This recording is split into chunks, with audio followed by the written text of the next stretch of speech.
Now students देखिए, ये question है आपका, ठीक है ना। और कल की क्लास में हमने ये थ्योरी तो बच्चों कंप्लीट कर ली थी। पेज नंबर 10 अगर आप ओपन करोगे तो आपको ये क्वेश्चंस मिलेंगे, इनको हम फिनिश कर लेते हैं। ठीक, क्वेश्चन नंबर 1 कह रहा why does a desert cooler cool better on a hot day. Okay, या आपकी एनसीईआरटी में क्वेश्चन कैसा है, हाँ ठीक है, on a hot dry day. सुनो, सबसे पहले आप ये मतलब जब कह रहा है गर्मी में, जब गर्मियों के दिन होते हैं, हॉट होता है ड्राई होता है, जरा शब्दों पे ध्यान दीजिएगा। डे तो हॉट है यानी कि टेम्परेचर ज्यादा, और ड्राई है। ड्राई का दिन का मतलब क्या होता है, ड्राई डे का मतलब क्या होता है, ड्राई डे का मतलब होता है, ड्राई डे का मतलब होता है ह्यूमिडिटी इज वेरी लेस, है ना। ह्यूमिडिटी मैंने आपको बताया था, वाटर वेपर्स जो होते हैं एटमॉस्फेयर में, ठीक है, हमारे आसपास सराउंडिंग्स में। तो ड्राई डे का मतलब जो एयर है वो डंप नहीं है, डंप का मतलब उसमें ह्यूमिडिटी नहीं है, ठीक है। So dry day means no और less humidity, less humidity, correct. अब मेरी बात ध्यान से सुनो, सबसे पहले आप कूलर की वर्किंग देखिए, ठीक है स्टूडेंट्स। कूलर कैसे वर्क करता है, ये कूलर है आपका, ठीक, और इसमें ऐसा फैन लगा हुआ है, करेक्ट। अब कूलर में आप पानी भर देते हो और एक सिस्टम आपने लगा रखा है ना, पाइप ऐसा पानी ऊपर चढ़ाती है, और जो कूलर की जो ग्रास होती है, घास होती है ना, उसमें पानी जाता है, ठीक। फिर क्या करता है, ये पंखा आगे चलता है, और पंखा क्या करेगा, एक तरीके के फोर्स से पानी के ड्रॉपलेट्स को यहाँ फेंकता है बाहर, करेक्ट। पानी के ड्रॉपलेट्स को, छोटे छोटे ड्रॉपलेट्स, कभी आपके फेस पे भी आके गिरे होंगे, तो छोटे छोटे जो ड्रॉपलेट्स होते हैं वो इस तरीके से हमारी सराउंडिंग्स में फैन की वजह से आ जाते हैं, ठीक। तो अब ये देखिए, पंखे ने ऐसे, मान लो पंखा चल रहा है इस तरीके से, ठीक, तो ये छोटे छोटे ड्रॉपलेट्स यहाँ पर आ गए हमारी सराउंडिंग्स में। ये ड्रॉपलेट्स कहाँ कहाँ से आए, वाटर के ड्रॉपलेट्स ये कहाँ से आए, जो पानी आपने कूलर में भरा था वहीं से, ठीक। वही वही कमरे में क्या कर रहा है, इन वाटर ड्रॉपलेट्स को फैला रहा है, लेकिन ये वाटर ड्रॉपलेट्स बहुत छोटे छोटे होते हैं। तो क्या करते हैं, देखिए, ये क्या करेगा, ये जो वाटर ड्रॉपलेट होते हैं क्या करेंगे बताइए, ये सराउंडिंग से एनर्जी एब्जॉर्ब करेंगे अपने आसपास से। अपने आसपास का मतलब है एयर के जो पार्टिकल्स हैं, और जो भी आपकी घर में जो वॉल है, दीवार है, जो सामान रखा है, आपकी जो बॉडी है, ठीक है, हर एक जगह से ये हीट को एब्जॉर्ब करते हैं, ठीक। तो ये वाटर के पार्टिकल्स हैं भी, वाटर पार्टिकल्स है, तो ये आसपास से क्या करेंगे, हीट एब्जॉर्ब करेंगे सराउंडिंग से, और इवेपोरेट हो जाएंगे, उस एनर्जी से इवेपोरेट होके कहीं चले जाएंगे, अच्छी बात है। इवेपोरेट हो जाएंगे, तो इन्होंने क्या किया, आसपास से हीट एब्जॉर्ब कर लिया, और इवेपोरेशन यहां पर हो गया। और जब हीट जब एब्जॉर्ब होती है तो क्या होता है, इवेपोरेशन होता है, उसके बाद क्या होता है, कूलिंग इफेक्ट होता है, तो आसपास कूल हो जाएगा। मतलब इन्होंने सराउंडिंग से, हमारे आसपास रखे सामान से, हमारे घर की दीवार से, ठीक है, जगह जगह से इन्होंने हीट क्या करी है, एब्जॉर्ब करी, तो जो सराउंडिंग होती है वो कूल हो जाएगी, क्या दिक्कत है, ठीक। सराउंडिंग कूल हो जाएगी, उसी सराउंडिंग में आप रहते हो, आपको अच्छा लगेगा, अच्छा फील होगा, कूल हो जाएगा, ठीक। लेकिन ये कूलर तभी काम करेगा, ठीक है ना, तभी अच्छा काम करता है जब आपका कैसा है, हॉट ड्राई डे है, हॉट ड्राई डे। क्यों, हॉट ड्राई डे में ह्यूमिडिटी होगी नहीं, ह्यूमिडिटी का मतलब है कि वाटर के पार्टिकल्स, ये मैं ब्लू कलर से दिखा रहा हूं, वाटर के पार्टिकल होंगे भी तो बहुत कम होंगे, ठीक। तो क्या होगा कि जो पार्टिकल्स यहाँ इवेपोरेट होके जा रहे हैं भाई, उनको भी तो सराउंडिंग में जगह चाहिए ना, ठीक। तो सराउंडिंग में अगर पहले से ही वाटर के वेपर प्रेजेंट है तो ये जाएंगे कहाँ, तो इवेपोरेट नहीं हो पाएंगे, इवेपोरेट नहीं हो पाएंगे तो कूलिंग नहीं होगी। याद है ना, भूल चुके हो आप, इवेपोरेशन याद है, रेट ऑफ इवेपोरेशन इंक्रीज करता था कब, जब ह्यूमिडिटी डिक्रीज करती थी, याद है, rate of evaporation decrease, rate of evaporation increases या increases when humidity decreases, when humidity decreases, correct. जब ह्यूमिडिटी डिक्रीज करती है तो रेट ऑफ, तो ह्यूमिडिटी यहाँ डिक्रीज करेगी, हॉट ड्राई डे में ह्यूमिडिटी है ही नहीं यहाँ पर, तो वाटर के पार्टिकल आराम से इवेपोरेट हो सकते हैं, तो यानी कि रेट ऑफ इवेपोरेशन ज्यादा होगा, जितना ज्यादा रेट ऑफ इवेपोरेशन होगा उतना ज्यादा कूलिंग होगी, ठीक। और अगर ह्यूमिड डे है, करेक्ट, अगर ह्यूमिडिटी है इफ ह्यूमिड डे, क्या होगा बताओ? ये तुम्हारा कूलर है, ठीक, और ह्यूमिड डे है, तो पहले से ही वाटर के पार्टिकल्स, वाटर वेपर यहां प्रेजेंट है, बहुत ज्यादा ह्यूमिडिटी। ये ब्लू कलर से साहब क्या है? एयर है, डैम्प है, डैम्प एयर है, पहले से ही बहुत सारे वाटर वेपर प्रेजेंट है, पहले से ही ये बहुत सारे वाटर वेपर यहां प्रेजेंट है, करेक्ट। वाटर वेपर पहले से ही यहां बहुत सारे प्रेजेंट है। अब बताइए, फैन जब हवा ऐसा बाहर फेंकेगा, उससे जो पानी के ड्रॉपलेट्स आएंगे, अब क्या ये पानी के ड्रॉपलेट्स क्या इवेपोरेट हो पाएंगे? नहीं, क्योंकि ह्यूमिडिटी इतनी ज्यादा। इवेपोरेट होके जाएंगे कहाँ? इनके वेपर बन के जाएंगे कहाँ? जगह ही नहीं है, ठीक। तो अगर ह्यूमिड होगा डे, बरसात के दिनों में कूलर नहीं काम करता, वो कूल नहीं करता है, वो ड्राई डे में करेगा जब ह्यूमिडिटी नहीं होती है। कोई डाउट है बताइए इसमें? कोई डाउट है? क्योंकि ह्यूमिड डे में रेट ऑफ इवेपोरेशन बहुत ही स्लो होगा, इवेपोरेशन होगा ही नहीं वहां पर, और इवेपोरेशन नहीं होगा, वाटर के पार्टिकल्स जो कूलर फेंक रहा है आपका, जो उसका फैन फेंक रहा है बाहर की डायरेक्शन में, ठीक है। ओके, सो और जरूरी नहीं कि फैन बाहर पानी फेंके ऐसा हमेशा नहीं होता, कुछ ड्रॉपलेट्स बाहर आते हैं, और जिसकी जो घास वास आपने लगाई हुई है, ठीक है, उस घास में जो पानी चढ़ता है वो भी लगातार इवेपोरेट होता रहता है, ये भी याद रखिए। उसके घास में जो पानी चढ़ता है, तो घास लगाकर क्या किया आपने? ग्रास लगाकर उसका सरफेस एरिया बढ़ा दिया, जिससे पानी वहां से भी इवेपोरेट होता रहता है लगातार। तो हमारे कमरे की आसपास की सराउंडिंग की तो हीट लेगा ना, तभी तो इवेपोरेट होगा, फाइनली पानी इवेपोरेट होता है, बस आप ये समझो। आप ये मत समझना कि ऐसा कूलर बहुत अच्छा होगा जो बाहर पानी फेंकता है आगे की डायरेक्शन में, तब तो हमारे फेस पे गिरता है, हमें अच्छा भी नहीं लगता है ना, हमारी बॉडी पे गिरता है, ठीक है। आपका आपका जो बेड है वो थोड़ा वेट हो सकता है, गीला हो सकता है ना, तो उसके जो पैनल लगे होते हैं कूलर के, वहां से भी इवेपोरेशन होता है लगातार पानी, इसीलिए हमने ग्रास लगा के उसका सरफेस एरिया बढ़ा दिया ताकि इवेपोरेशन का रेट बढ़ जाए, है ना, ठीक है। तो कुछ प्रोसेस हमने बनाया, 3 पल्ले लगे होते हैं ना उसमें, 3 साइड्स होते हैं, 1 2, और पीछे एक होता है 3, कूलर में आगे फैन होता है, ठीक है, देखा आपने, ठीक। और फैन जब आप चलाते हो तो क्या होता है? इवेपोरेशन होके हवा फेंकता है ना फैन, बहुत अच्छी बात है, हवा फेंकता है, एक तरीके से आप विंड चला रहे हो, वहां पे विंड चला रहे हो ताकि जो इवेपोरेशन होके जो वाटर के पार्टिकल यहाँ इकट्ठा हो गए हैं पहले से ही, पहले से का मतलब है जो इवेपोरेशन हो रहा है कूलर के पैनल से, है ना, कूलर के 3 पैनल है, ये वाला, ये वाला और पीछे, इन पैनल्स का सरफेस एरिया ज्यादा है, इस पे पानी लग जाता है घास पे, तो वो लगातार इवेपोरेट हो रहा है, ठीक।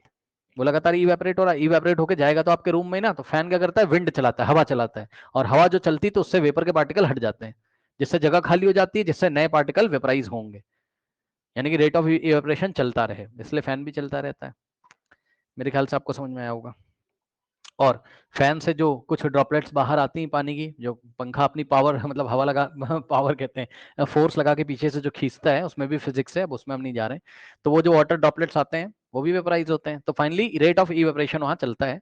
तो ह्यूमिडिटी अगर ज्यादा होती है तो रेट ऑफ इवेपोरेशन कम होता है, तो रेनी सीजन में कूलर नहीं काम करेगा, क्योंकि पहले से ही ह्यूमिडिटी वहां बहुत ज्यादा है। मेरे ख्याल से आपको समझ में आया होगा, ठीक। अब देखिए, अब आप पढ़ लो क्या लिखा है। When a liquid evaporates, the particle of the liquid absorb energy from the surrounding to compensate for the loss of energy during evaporation, ठीक। ये देखिए, ये वही लाइन लिखी जो एनसीईआरटी में लिखी थी, इतनी कॉम्प्लिकेटेड लाइन। इस लाइन का मतलब क्या है? इस लाइन का मतलब ये है कि जब लिक्विड इवेपोरेट होता है तो उसको एनर्जी कहाँ से मिलती है? इवेपोरेट होगा तो उसकी काइनेटिक एनर्जी बढ़ जाएगी ना, वेपर फेज में चला जाएगा वो, तो उसकी एनर्जी सराउंडिंग से मिलती है, ये मतलब है इसका, ठीक। Okay, this make the surrounding cool, इस तरीके से सराउंडिंग कूल हो जाती है, ठंडी हो जाती है। अब कूलर की वर्किंग बताइए। The desert cooler, in the desert cooler the water inside is made to evaporate, ठीक है, पानी जो उसके अंदर होता है उसका इवेपोरेशन कराते हैं, कैसे कराते हैं मैंने आपको बता दिया, कूलर के 3 पल्ले होते हैं पीछे, है ना, 1 साइड 2 साइड 3 साइड, उसके घास वास लगा के सरफेस एरिया बढ़ा देते हैं, जिससे रेट ऑफ इवेपोरेशन ज्यादा से ज्यादा हो। This lead to the absorption of energy from the surrounding, इसके कारण सराउंडिंग से जो वाटर के पार्टिकल एनर्जी को एब्जॉर्ब करते हैं, thereby cooling the surrounding, इस तरीके से सराउंडिंग कूल हो जाती है। Again we know that evaporation depends on the amount of water vapour present in the humidity, okay, मैंने आपको बताया, ठीक है। अब क्या क्या लिखा हुआ देखिए, रेट इवेपोरेशन किस पे डिपेंड करता है? Amount of water vapour present in the humidity, present in the air, sorry, humidity किस पे, सॉरी, इवेपोरेशन किस पे डिपेंड करता है? वाटर वेपर, जो कि पहले से ही कहां प्रेजेंट होती है? एयर में, ठीक है। तो अगर ह्यूमिडिटी ज्यादा होगी तो रेट ऑफ इवेपोरेशन कम होगा, चेक कर लो। If the amount of water vapour present in the air is less the evaporation is more. अगर पहले से ही वाटर वेपर कम है, लेस है, ह्यूमिडिटी कम है, तो रेट ऑफ इवेपोरेशन ज्यादा होगा, कूलिंग ज्यादा होगी। ऑन हॉट डे में यही होता है, जब हॉट डेज होते हैं, ड्राई डे, तो हॉट ड्राई डे में यही होता है, क्या amount of water vapour present in the air is less. ठीक है, hot dry day, amount of water vapour कम है, ह्यूमिडिटी कम है, thus water present inside the desert cooler evaporate more. Okay, तो इस तरीके से जो डेजर्ट कूलर के अंदर जो पानी भरा हुआ है उसका रेट ऑफ इवेपोरेशन फास्ट होता है, तो कूलिंग भी बहुत फास्ट होती है। ठीक है, क्योंकि जितना ज्यादा रेट ऑफ इवेपोरेशन होगा पर यूनिट टाइम में, जितना ज्यादा इवेपोरेशन होगा उतनी ज्यादा आसपास से एनर्जी भी एब्जॉर्ब करेगा, तो आसपास को उतना ही कूल वो कर देगा कूलर हमारा। ठीक, सो कह रहा that is why desert cooler is better on a hot dry day. Okay, correct. तो इस तरीके से इस प्रॉब्लम को हम हैंडल करेंगे। चलिए बढ़ते हैं नेक्स्ट क्वेश्चन की तरफ। चलिए नेक्स्ट क्वेश्चन देखिए बच्चों, ये क्वेश्चन नंबर 2 आपको मिल जाएगा। कह रहा how does water kept in earthen pot. मटका आपने देखा, अर्थन पॉट मींस जो मटका होता है उसमें जो पानी रखा रहता है वो ठंडा क्यों हो जाता है ना, गर्मी के सीजन में वो ठंडा क्यों हो जाता है। ठीक है, तो ध्यान से चेक करिए। ये देखिए, ये ऐसे मटका रखा हुआ है। ठीक, अब देखिए मटके में क्या होता है, मटका कुछ इस तरीके से बना होता है आपका। ठीक है स्टूडेंट्स, मिट्टी का मटका होता है और उसमें छोटे छोटे पोर्स होते हैं। ठीक, छोटे छोटे उसमें पोर्स होते हैं। ठीक है ना, ये इस मटके में छोटे छोटे पोर होते हैं, पोर समझ रहे हो ना, छोटे छोटे छेद होते हैं, और वो कैपलरी जैसा काम करते हैं। कैपलरी मतलब बहुत पतली सी पाइप। ओके, सो देखिए क्या होगा, मटके में ये अंदर पानी भरा हुआ है, तो मटके में यहाँ छोटे छोटे पोर्स हैं जो कि आपको आंखों से तो नहीं दिखाई पड़ेंगे, लेकिन यहाँ छोटे छोटे पोर्स होते हैं। अब ये छोटे छोटे पोर्स एक कैपलरी यानी कि पाइप जैसा काम करते हैं, ऐसा समझो। तो अंदर से पानी इन पोर से धीरे धीरे रिसता रहता है, ऐसा सरफेस पे आता रहता है। अब पानी के ड्रॉपलेट्स यहां आ जाएंगे सरफेस पे, या वाटर के मॉलिक्यूल सरफेस पे आ जाएंगे। ये देखिए, ये सरफेस पे पानी के मॉलिक्यूल आ गए इस तरीके से। अब पानी के जो मॉलिक्यूल्स हैं उनकी काइनेटिक एनर्जी क्या होगी, इंक्रीज होगी, क्योंकि सर भाई इवेपोरेशन का प्रोसेस स्टार्ट हो जाएगा। आसपास से क्या करेंगे, हीट लेंगे। आसपास से हीट लेने का मतलब कहाँ कहाँ, एक तो सराउंडिंग से, और अंदर जो पानी भरा हुआ है वो मटके के कांटेक्ट में, तो अंदर वाले पानी के मॉलिक्यूल से, मटके के सरफेस से, सराउंडिंग से ये लोग हीट एब्जॉर्ब करके और इवेपोरेट हो जाएंगे इस तरीके से। तो फाइनली इन्होंने क्या किया, आसपास से बार बार हीट ले रहे हैं। और अगर आपको भरोसा नहीं होता, मटके में पानी रख के छोड़ दीजिए आप 3-4 दिन तक, तो क्या होगा, आपको मटके में पानी ही नहीं मिलेगा। कहाँ गया वो पानी, क्योंकि मटका जो होता है, मटके में अर्थन पॉट जो होता है उसमें छोटे छोटे पोर्स होते हैं, तो वहां से पानी निकल के धीरे धीरे इवेपोरेट हो रहा है ना। ठीक, तो इवेपोरेट अगर हो रहा है पानी, तो वैसे आपने सुबह मान लीजिए मटके में पानी रखा तो दोपहर तक ठंडा हो जाता है वो, क्योंकि 3-4 घंटे में सुबह आपने पानी भर के रखा। और हॉट ड्राई डे है अगर, तो ऑब्वियसली मटका भी अच्छा कब काम करेगा, आपने देखा है मटका बरसात के दिनों में नहीं काम करता अच्छी तरीके से। ठीक, मटका भी हॉट ड्राई डे में अच्छी तरीके से काम करेगा। ठीक, क्यों, क्योंकि रेट ऑफ इवेपोरेशन कूलिंग करेगा, जितना ज्यादा रेट ऑफ इवेपोरेशन होगा, ठीक है, उतनी ज्यादा मटके में भरे हुए पानी की कूलिंग होगी। ठीक है, तो मटका आप ऐसा पूरा ऊपर तक भर देते हो पानी। ठीक, ये इस तरीके से पूरा ऊपर तक पानी आपने भर दिया, और यहाँ से लगातार पानी पोर से इवेपोरेट होता रहता है, और सराउंडिंग से मटके की जो बॉडी है उससे, मटके के अंदर जो पानी भरा हुआ है उससे, और सराउंडिंग से लगातार हीट को एब्जॉर्ब करता रहता है, जिससे कि आसपास यानी कि मटके की बॉडी, मटके के अंदर भरा हुआ जो पानी है, सराउंडिंग है, वो लगातार कूल होती रहती है, क्योंकि वहीं से तो इन्होंने, ये जो वाटर के पार्टिकल हैं जो अंदर से निकल रहे हैं, वहीं से तो एनर्जी इन्होंने एब्जॉर्ब करी है। तो रेट ऑफ इवेपोरेशन यहाँ पर, या इवेपोरेशन का प्रोसेस होगा जिसके कारण हम pores in an earthen pot through which the liquid inside the pot evaporates. Okay, यही बात जो मैंने आपको बताई वही लिखा हुआ है। मटके में कुछ क्या होते हैं, पोर्स होते हैं, और यहां से लगातार पानी इवेपोरेट होता रहता है। दिस इवेपोरेशन, ध्यान दें students, this evaporation makes the water inside the pot cool. इस तरीके से ये जो इवेपोरेशन होता है इसके कारण मटके में अंदर रखा हुआ पानी ठंडा हो जाता है। In this way water kept in an earthen pot becomes cool during summer. Okay, इस तरीके से समर में मटके में रखा हुआ पानी ठंडा हो जाता है। चलिए बढ़ते हैं नेक्स्ट क्वेश्चन की तरफ। नाउ स्टूडेंट्स, ये क्वेश्चन देखिए, ये क्वेश्चन कोई पढ़ाने वाली बात नहीं है, आपने क्लास में भी पढ़ा है। कह रहा व्हाई डज आवर पाम, ये जो आपकी हथेली है, feel cold when we put some acetone और पेट्रोल और परफ्यूम ऑन इट। ओके, जब आप अपनी हाथ की हथेली पे इस तरीके से 2 या 3 ड्रॉप एसीटोन ले लीजिए, परफ्यूम ले लीजिए, या पेट्रोल ले लीजिए, ये सारे के सारे मैटर जो आपको यहाँ लिखे हुए बच्चों, एसीटोन, पेट्रोल, लिक्विड पेट्रोल या परफ्यूम, ये क्या होते हैं? वोलाटाइल नेचर के। वोलाटाइल क्या होता है मैंने आपको बताया है, ठीक है बच्चों, इन सब का नेचर क्या होता है? वोलाटाइल।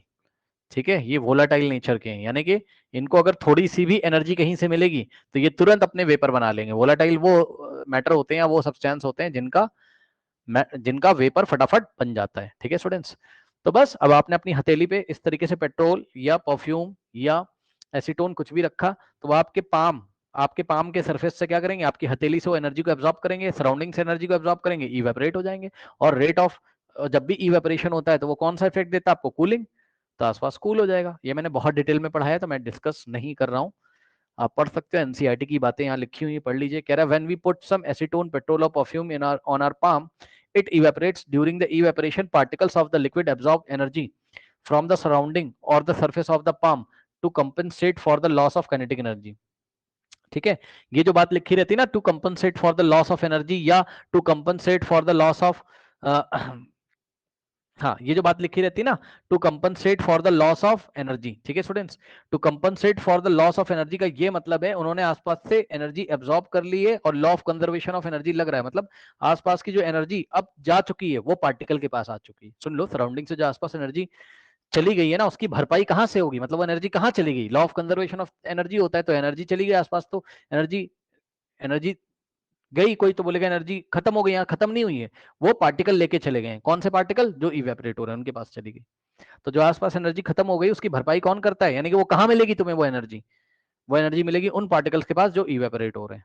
ठीक, मेकिंग द सराउंडिंग कूल, तो इस तरीके से सराउंडिंग कूल हो जाती है। Hence our palm feels cold when we put some acetone, petrol और परफ्यूम ऑन इट। इस तरीके से हमारे हाथ की हथेली ठंडी लगती है जब हम इन सब लिक्विड्स को अपने हाथ पे 2 या 3 ड्रॉप लेते हैं, उससे ज्यादा भी ले सकते हो। चलिए बढ़ते हैं नेक्स्ट क्वेश्चन की तरफ। नेक्स्ट क्वेश्चन देखिए स्टूडेंट्स, कह रहा है कि we are able to sip hot tea और मिल्क, है ना, सपोज गर्म चाय आप पी रहे हो, गर्म दूध पी रहे हो, ठीक है, तो जल्दी जल्दी आप किससे पी पाते हो? सॉसर है आपके पास इस तरीके का, एक ये सॉसर इस तरीके से, और एक कप है, बताओ, ये कप है, ये सॉसर है। ठीक, बताइए, गर्म चाय या गर्म दूध आप पीते हो, जल्दी जल्दी किस में पी पाओगे? जल्दी जल्दी सिप आप किस में ले पाओगे? बताइए, सॉसर में या कप में? बताइए। हाँ, सॉसर में, बिल्कुल सही। क्यों? क्योंकि ध्यान से चेक करो क्या होगा भाई, जब आप इससे पियोगे तो यहाँ लार्जर सरफेस एरिया है ना, और यहाँ सरफेस एरिया स्मॉल है, रेट ऑफ इवेपोरेशन कहाँ फास्ट होगा? यहाँ पे रेट ऑफ इवेपोरेशन फास्ट होगा। अब दूध हो चाहे चाय, उसमें पानी तो होता ही भाई, है ना, तो पानी के जो मॉलिक्यूल है वो तो लगातार इवेपोरेट हो रहे हैं, सही है ना। तो यहाँ पर जो इवेपोरेशन है, ई का मतलब इवेपोरेशन, इवेपोरेशन यहाँ फास्ट हो रहा है और यहाँ स्लो इवेपोरेशन हो रहा है, क्योंकि सरफेस एरिया कम है ना, एरिया यहाँ पे ज्यादा है, ज्यादा सरफेस एरिया, इवेपोरेशन ज्यादा है, यहाँ surface area expose to air या एक्सपोज टू एटमॉस्फेयर कम है, तो यहाँ पर एनर्जी भी क्या है? कम है। ठीक है ना, एनर्जी कह रहा हूँ, very sorry, rate of evaporation भी कम है, करेक्ट। तो बस रेट ऑफ इवेपोरेशन जहाँ पे फास्ट होगा वहीं पे कूलिंग होगी, मतलब ये सब जो सरफेस के मॉलिक्यूल हैं ये सराउंडिंग से, आसपास से, सॉसर की जो बॉडी है उससे, जिसको तुम अपने लिप्स पे रखोगे इस तरीके से और पियोगे, है ना, सो जब तुम सिप लोगे तो सॉसर की जो बॉडी वो कूल हो जाएगी। ये सुनो, मानते हो कि नहीं बताओ? क्योंकि यहाँ रेट ऑफ इवेपोरेशन फास्ट हो रहा है ना, तो इन सारे मॉलिक्यूल्स ने फटाफट यहाँ से एनर्जी लेनी है आसपास से, सराउंडिंग से, तो ये कूल हो जाएगा। आसपास सॉसर की जो बॉडी है और अंदर रखे हुए जो मॉलिक्यूल हैं और जिस दूध को आपको पीना है उन दूध से भी ये लोग एनर्जी अब्सॉर्ब कर रहे हैं। ठीक है, तो दूध जल्दी ठंडा हो जाता है यहाँ पर, और यहाँ सरफेस एरिया कम है, रेट ऑफ इवेपोरेशन कम होगा तो रेट ऑफ कूलिंग भी कम होगी। ठीक, अब देखिए ये लिखा हुआ है यहाँ पर, आप देख लो क्या आंसर लिखोगे आप। क्या कह रहा है? कह रहा है a liquid has a larger surface area in the saucer than in a cup, वही चीज मैंने बोला। ठीक है, लिक्विड के पास ज्यादा लार्जर सरफेस एरिया होता है कहाँ? सॉसर में, as comparison to cup. Thus it evaporates that thus it evaporates faster and cools faster in saucer than in a cup. तो इस तरीके से बच्चों सॉसर में ज्यादा तेजी से कूलिंग होती है, क्योंकि रेट ऑफ इवेपोरेशन वहां ज्यादा होता है। ठीक है, तो कप के comparison, for this reason we are able to sip hot tea और hot milk faster from saucer than a cup. चलिए बढ़ते हैं नेक्स्ट क्वेश्चन की तरफ, आई थिंक ये भी आपको समझ में आया होगा। ओके, नेक्स्ट क्वेश्चन बढ़ते हैं बच्चों। नाउ स्टूडेंट्स देखिए लास्ट क्वेश्चन, और ये क्वेश्चन मैं आपको पहले भी समझा चुका हूँ। ठीक है, चैप्टर पढ़ाते टाइम मैंने ये बात आपको बताई थी। देखिए कह रहा why what type of cloth should we wear in summer. Okay, summer में आपको कैसे कपड़े पहनने चाहिए? तो जवाब है समर में हम कैसे कपड़े पहनेंगे, तो जवाब है समर में हम कॉटन के कपड़े पहनेंगे, है ना, याद है? पूरा मैंने आपको डिटेल में समझाया था। कॉटन क्या करता है? कॉटन हमारी बॉडी से जो स्वेट होता है, यानी कि जो वाटर कंटेंट है उसको एब्जॉर्ब कर लेगा। ठीक, कॉटन फटाफट वाटर को एब्जॉर्ब कर लेता है। स्वेट में क्या होता है, पसीने में क्या होता है, वाटर, वाटर कंटेंट को एब्जॉर्ब कर लेगा। अब हमारी मान लो टी शर्ट कॉटन की है तो इसके सरफेस पे वाटर मॉलिक्यूल्स आ जाएंगे, और टी शर्ट के पास सरफेस एरिया है, सरफेस एरिया ज्यादा है तो रेट ऑफ इवेपोरेशन फास्ट होगा। यहाँ पर लगातार रेट ऑफ इवेपोरेशन हो रहा है, हो रहा है, हो रहा है, इवेपोरेशन हो रहा है, तो आसपास क्या होगा, कूल हो जाएगा, ठंडा लगेगा, हमें अच्छा लगेगा। ठीक, बस यही सारी चीजें हैं जो मैंने आपको पढ़ाई थी, जो मैं ज्यादा डिटेल में इसको नहीं बता रहा हूँ। ठीक, देखिए कह रहा है we should wear cotton clothes in summer, during summer we sweat more, on the other hand cotton is a good absorber of water. Okay, तो इन्होंने बताया कि भाई देखो, गर्मी के दिनों में क्या होता है, में स्वेट ज्यादा आता है, पसीना ज्यादा आता है, और वहीं पर दूसरी ओर हम क्या देखते हैं, cotton is a good absorber of water. Sweat में वाटर कंटेंट होता है और कॉटन क्या करता है, वाटर को बहुत अच्छी तरीके से एब्जॉर्ब करता है। Thus it absorb sweat from our body and expose liquid to the atmosphere. Okay, तो इस तरीके से हमारी बॉडी से कॉटन फटाफट वाटर कंटेंट को, स्वेट को एब्जॉर्ब करके एक्सपोज टू द एटमॉस्फेयर कर देता है। मतलब ये surface area expose to the atmosphere है, तो सभी मॉलिक्यूल्स फटाफट इवेपोरेट हो जाएंगे, making evaporation faster. During this evaporation particles on the surface of the liquid gain energy from our body surface and make the body cool. ठीक है, तो ये जो पार्टिकल्स इवेपोरेट हो रहे हैं, ये एनर्जी कहाँ से मिल रही है इनको, हमारी बॉडी से और आसपास सराउंडिंग से। तो सराउंडिंग और हमारी बॉडी को ये क्या करेंगे, कूल कर देंगे। इस तरीके से हमें ठंडा महसूस होता है, कूल महसूस होता है। ठीक है ना? ओके स्टूडेंट्स, चलिए नाउ स्टूडेंट्स, ये देखिए आपको एक्सरसाइज मिलेगी एनसीईआरटी में, कर convert the following temperature into Celsius. याद है क्या बताया था मैंने आपको? मैंने बताया था अगर डिग्री सेल्सियस में दिया है और अगर आपको कहाँ जाना है, केल्विन में, तो आप क्या करोगे, प्लस करोगे 273। और अगर आपको केल्विन में दिया है टेम्परेचर और कहाँ जाना है, डिग्री सेल्सियस में, तो आप -273 करोगे। ठीक, सो यहाँ केल्विन में दिया है, कहाँ जाना है, डिग्री सेल्सियस में, तो हम क्या करेंगे, 273 माइनस करेंगे। So part A, question number 1 solve कर रहा हूँ। पार्ट ए कैसे करोगे, 293 केल्विन है तो इसमें से 273 माइनस करोगे तो कहाँ जाओगे, डिग्री सेल्सियस में, माइनस करो, 3 - 3 0, 9 - 7 2, और 2 - 2 कितना हो जाएगा, 0। कितना हो गया, 20 degree Celsius, correct. So part 1 का आंसर बच्चों कितना आ गया, 20 degree Celsius. Next is 470 kelvin. ठीक, तो क्या करेंगे, पार्ट बी में 470 केल्विन में से हम क्या करेंगे, 273 माइनस करेंगे, डिग्री सेल्सियस में आ जाएगा। अब ये के हटा दो यहाँ से, 470 माइनस 273 कितना आ जाएगा, चेक कर लीजिए, 10 - 3 7, और यहाँ 6 बचेगा, 1 लेंगे तो 16 - 7 9, और यहाँ बचा 3 - 2 1, 197 degree Celsius, correct students. So second part का आंसर बच्चों क्या आ गया यहाँ से आपके पास, 197 डिग्री सेल्सियस। ठीक है ना? So this is the part 1 obviously. Next is 25 degree Celsius को हमको ले जाना है केल्विन में। अब बताओ क्या करोगे इसमें, पार्ट यहाँ सॉल्व करते हैं, क्वेश्चन नंबर 2 करने जा रहा हूँ अब, है ना। तो डिग्री सेल्सियस से केल्विन में जाना है, क्या करेंगे बताइए, 273 ऐड करोगे। सो पार्ट ए 25 + 273 करोगे तो आ जाएगा केल्विन में, 5 + 3 8, और 7 + 2 9, और 298 केल्विन, सही है। सो यहाँ से आ गया कितना, 298 केल्विन। उसके बाद 373 डिग्री सेल्सियस है, 373 और प्लस करेंगे 273 तो केल्विन में आ जाएगा। कितना हो जाएगा यहाँ से, 373 और 273, 3 + 3 6, 7 7 14 1 6, 646 डिग्री सेल्सियस। ठीक है students, no not degree Celsius, kelvin.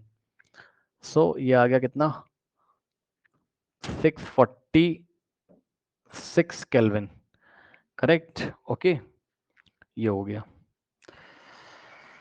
ठीक है स्टूडेंट्स, अब देखिए बच्चों, आइए क्वेश्चन नंबर 5 को हम पहले डिस्कस कर लेते हैं यहाँ फटाफट। ठीक है, ये सब क्वेश्चंस हम कल डिस्कस करेंगे। चलो बताओ जरा क्या बताते हो आप, ये सब मैंने बहुत डिटेल में बच्चों क्लास में पढ़ाया आपको। चलिए बताइए 25 डिग्री सेल्सियस पे फिजिकल स्टेट ऑफ वाटर क्या होगा, सॉलिड, लिक्विड या गैस? बताओ बच्चों। 1 एटमॉस्फेरिक प्रेशर है, प्रेशर 1 एटमॉस्फेरिक है। 25 डिग्री सेल्सियस पे सॉलिड मिलेगा, लिक्विड मिलेगा कि गैस? बताइए। लिक्विड मिलेगा, वेरी गुड। 25 डिग्री सेल्सियस पे वाटर का जो फिजिकल स्टेट होगा लिक्विड होगा। जरा सोच समझ के बोलना। बी पार्ट, 0 डिग्री सेल्सियस पे कौन कौन सा फिजिकल स्टेट होगा? एक होंगे, दो होंगे या सिंगल होगा? कितने होंगे बताइए? Sir 2। Very good, very good, very good, very good, यही मैं सुनना चाहता था, वेरी गुड। इसका मतलब पढ़ के आए हो। 0 डिग्री सेल्सियस पे बच्चों मैंने आपको बताया है कि 0 डिग्री सेल्सियस का वाटर भी प्रेजेंट रहेगा, 0 डिग्री सेल्सियस की आइस भी प्रेजेंट होगी, वेरी गुड। तो यहां पर बोथ यानी कि solid as well as liquid दोनों स्टेट यहां मौजूद रहेंगे। अब नेक्स्ट देखिए बच्चों आपका 100 डिग्री सेल्सियस पे क्या कहते हो बच्चों? गैस। बस गैस? बस नहीं सोच पा रहे उसको? वेपर। बस वेपर? यहाँ पे भी दोनों स्टेट होंगे, भूल गए हो? हाँ बताइए बताइए बताइए, लकी बताइए। वाटर। नहीं, लिक्विड और गैस दोनों होगा इसमें। नहीं समझ पाए, भूल गए हो थ्योरी क्या? बच्चों 100 डिग्री सेल्सियस का पानी था, याद करो बॉइलिंग पॉइंट पे। जब ये अपने बॉइलिंग पॉइंट पे पहुंचता था 100 डिग्री सेल्सियस, तो तुम थर्मामीटर लगाते थे और गर्म करते जाते थे इसको। ठीक है, जब तक पूरा लिक्विड वेपर में बन नहीं जाता था, चेंज नहीं हो जाता था, तब तक टेम्परेचर नहीं चेंज होता था। जब तक टेम्परेचर नहीं चेंज होता था यानी कि 100 डिग्री सेल्सियस पे तुम्हें लिक्विड भी दिखाई पड़ेगा, यहाँ ये 100 डिग्री सेल्सियस का पानी भी दिखाई पड़ेगा और 100 डिग्री सेल्सियस के वेपर भी दिखाई पड़ेंगे। कोई डाउट है बताइए? तो 100 डिग्री सेल्सियस पे तुम्हें दोनों स्टेट मिलेगा ना? नहीं समझ में आई बात? बताइए। तो 100 डिग्री सेल्सियस पे कौन कौन सा लिक्विड भी मिलेगा और इसमें कोई डाउट है बताइए बच्चों? गैसेस स्टेट भी मिलेगा। और अगर 100 से ज्यादा टेम्परेचर कर दूं, जैसे एक सवाल मैंने आपको कराया था 225 डिग्री सेल्सियस पे, बताओ कौन सा स्टेट मिलेगा इसका? गैस या लिक्विड या solid? Gas. Only gas, yes. तो ओनली गैस, गलत मत कर देना एग्जाम में। अब चलो, अब इसके आंसर मैं आपको कल कराऊंगा रिमेनिंग। ठीक है, जाइए, इसके मैं लिखवा भी दूंगा कि थ्योरी में क्या लिखना है, इसको कल फिनिश करने की कोशिश करेंगे। ठीक है, जाइए।